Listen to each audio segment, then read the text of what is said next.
욥의 지혜. 기독교 신학은 교회와 신앙에 보이지 않는 기반이고 마치 공기와 같은 것입니다. 하지만 2000년 중군 세사 동안 과학과 철학의 발전과는 달리 신학은 그렇지 못하고 오히려 퇴보하고 있는 듯합니다.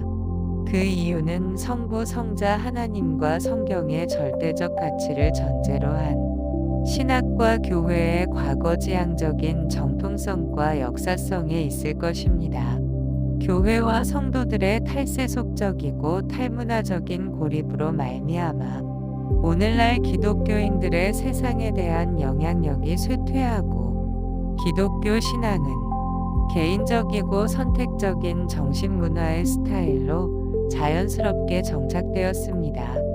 하나님의 이름과 성경은 교회와 교인들을 위한 삶의 방식과 축복의 도구에 제한되어지고 세상을 가르치거나 정화할 수 있는 거룩한 영향력을 상실한 지 오래되었습니다.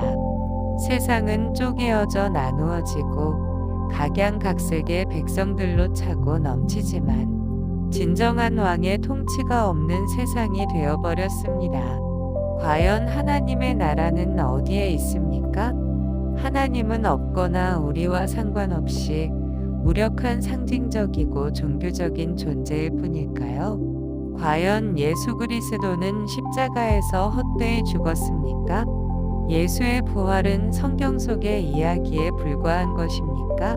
우리 안에는 하나님을 알 수 있고 믿을 수 있는 영적인 것이 아무것도 없다는 말입니까?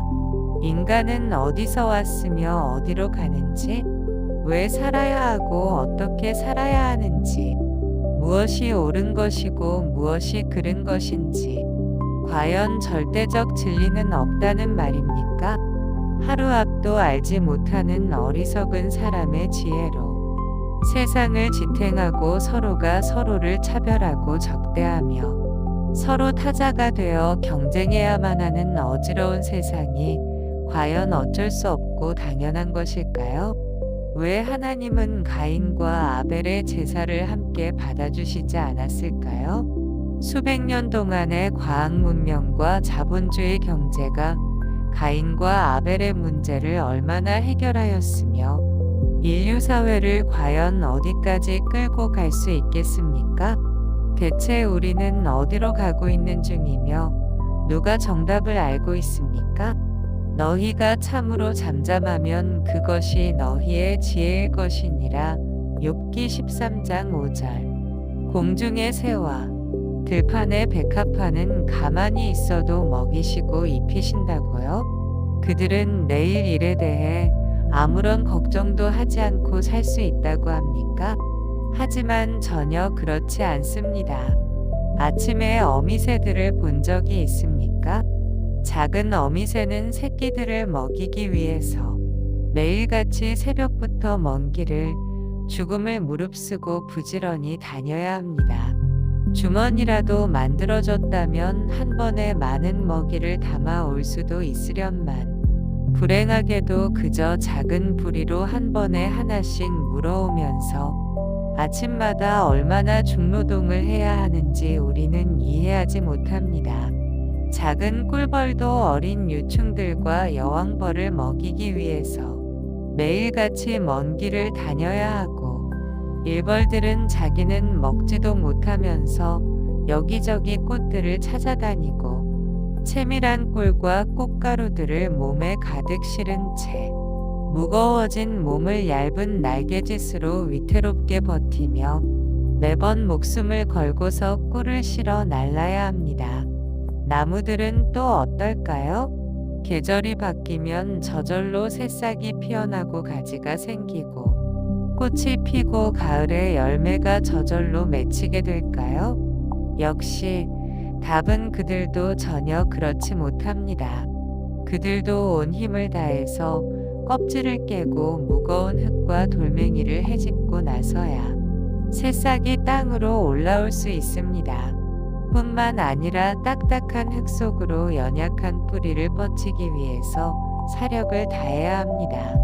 나무들이 새 잎을 내보내고 아름다운 꽃을 잠시 동안이라도 피우기 위해서 몇 번의 계절과 셀 수 없는 밤과 낮을 자지도 않고 쉬지도 않으면서 땅에서부터 수분을 실어 날라야 하고 한낮의 햇빛과 바람과 공기를 쉬지 않고 받아들이고 견디면서 새로운 생명들을 끊임없이 만들어갑니다.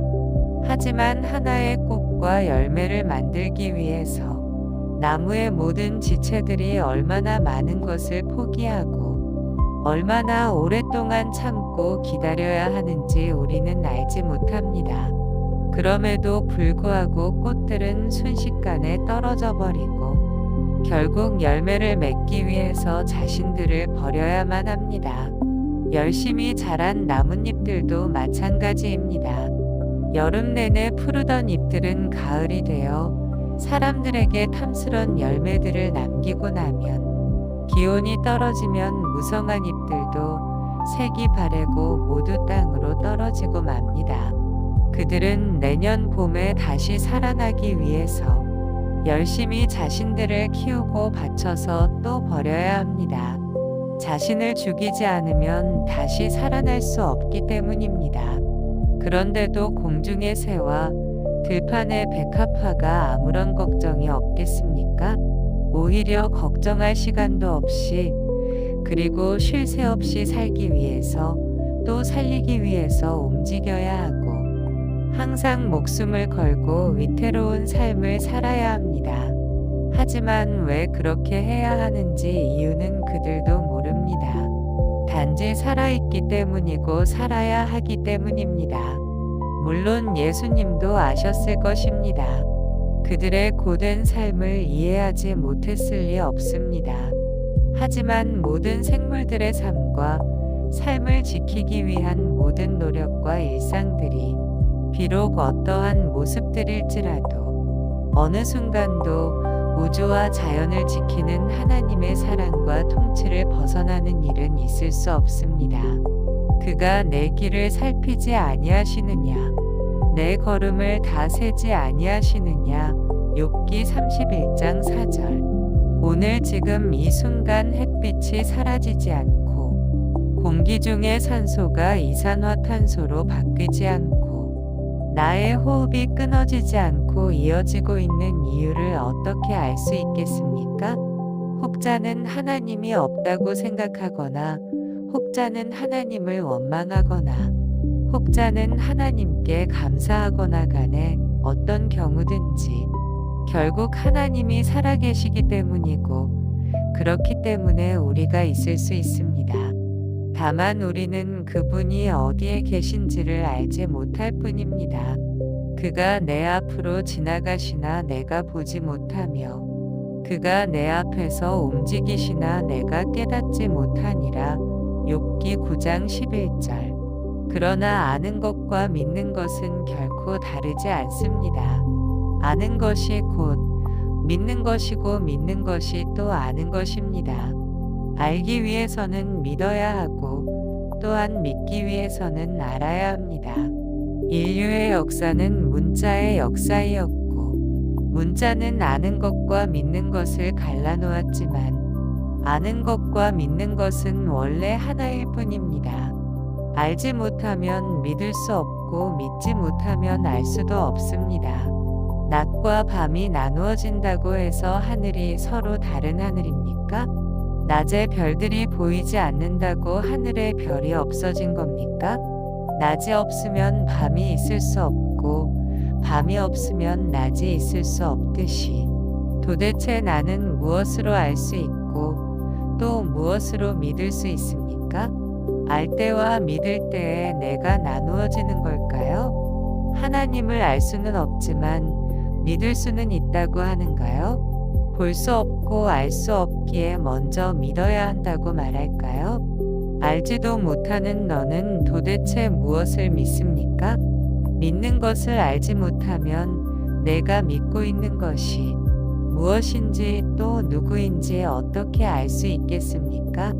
나일강에서 어린 모세를 건지시고 제단 위에 이삭을 살리셨던 하나님께서 세월호의 304명의 학생들의 울부짖는 기도와 매년 기아로 죽어가는 수백만 명의 아이들을 외면하신 이유에 대해서 우리는 질문과 대답을 결코 포기해서는 안 됩니다.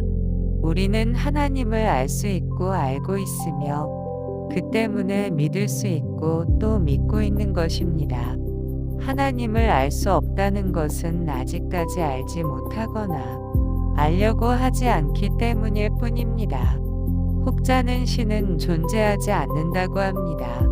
신의 존재를 증명할 수 없기 때문이랍니다. 그렇다면 존재하지 않는다고 주장하는 신이란 도대체 무엇이며 또 무엇을 증명한다는 말입니까?